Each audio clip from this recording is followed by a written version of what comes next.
আল্লাহ রাব্বুল আলামিন কোরআনে কারীমের মধ্যে বলেন, আলা ইন্না আউলিয়া আল্লাহ, আলা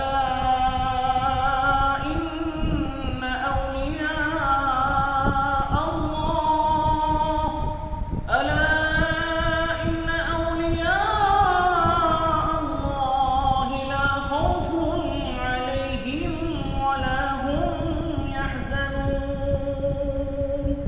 তোমরা জেনে রাখো, যারা আল্লাহ তাআলার ওলি, আল্লাহর বন্ধু, তাদের কোনো ভয় নাই, তাদের দুনিয়ার জিন্দেগিতে কোনো ধরনের পেরেশানি নাই, টেনশন নাই। বান্দা যখন আল্লাহ তাআলার কাজ করে, আল্লাহ রাব্বুল আলামিন ওই বান্দার জন্য যথেষ্ট হয়ে যান। আল্লাহ রাব্বুল আলামিন বান্দাকে সাহায্য করতে থাকেন। বলেন সুবহান।